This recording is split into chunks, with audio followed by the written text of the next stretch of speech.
Hey everyone, my recent video on how to get into the wrestling business received a lot of positive feedback. I'm glad it helped so many of you get on the right track toward a career in professional wrestling.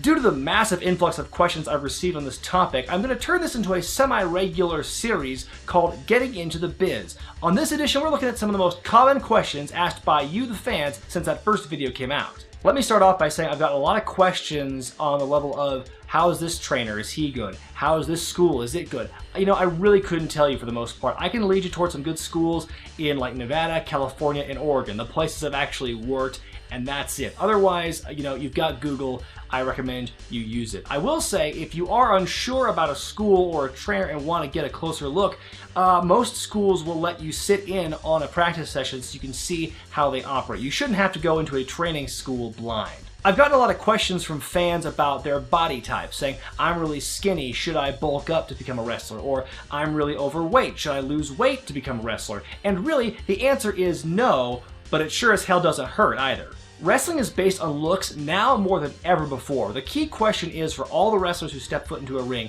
do you look like you could kick someone's ass in a fight? That's the main thing. So if you're 6'3" and 150 pounds, or if you're 5'8" and 300 pounds, it's not a very convincing look. If you're skinny, you really should try and put on some weight, some muscle. And if you're a fat guy, you should either try losing some weight or grow a big ass beard or something so you stand out.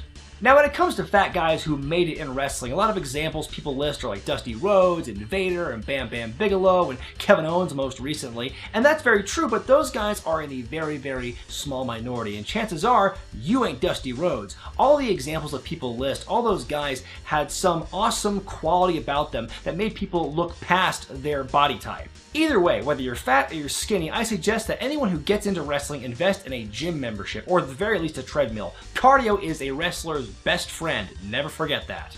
Lots of people have asked me if they were too old to get into training, like, oh, I'm in my mid-20s, my late 20s, it's too late for me to get into wrestling, and really the answer is no. As long as your body can hold up to the rigors of professional wrestling, be it any age, whether you're in your 18 to 21 bracket or beyond that, you're never too old to get into wrestling, in my opinion. The biggest examples of people who started at later years are like Batista and Diamond Dallas Page, so, you know, if you got good in wrestling at that age, you'd be in some pretty good company. Meanwhile, I got a lot of questions from 13 to 17-year-olds asking me if they were too young to start training or when they could start training. Really, it depends on the school. It's different from every school. A lot of schools will only take people when they're 18 and older.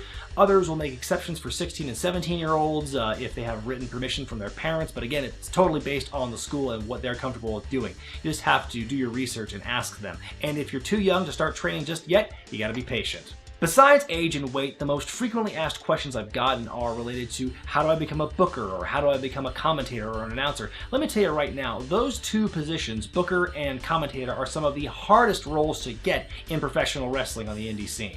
Unless you start your own company or are besties with the promoter, it will be a long time into business before someone considers you for a creative role. You have to work your way up over the years as a wrestler, referee, manager, or some other kind of backstage position. You have to establish a reputation as being a dependable professional individual before someone gives you the book or makes you an assistant booker at some times. Lots of bookers in the indies are open to suggestions from the talent and might ask you for your input, but for a long time, that's as close as you're ever going to get. Becoming an announcer or a commentator is equally difficult in its own way. Now, if an indie fed has a TV or a web presence, chances are they already have an announce team in place and it's going to be very difficult to break into. But again, it comes down to just trying to ingratiate yourself with the company, helping out any way you can, volunteering your time and your services. Let them know that you're interested in that kind of opening should something happen. And you know, there's lots of shows where sometimes an announcer can't make it that weekend or the ring announcer is sick and can't do it. So you have to put yourself out there and let them know you are interested, and then they might consider you. You just have to put yourself out there. Finally, a common question I got was, how do I start my own wrestling promotion? Well, first of all, I admire your entrepreneurial spirit. Second of all, it will take money. Lots of it. Either you take out a loan, or you have some left over in a bank account somewhere, or you get sponsors, or you inherit some from a wealthy relative.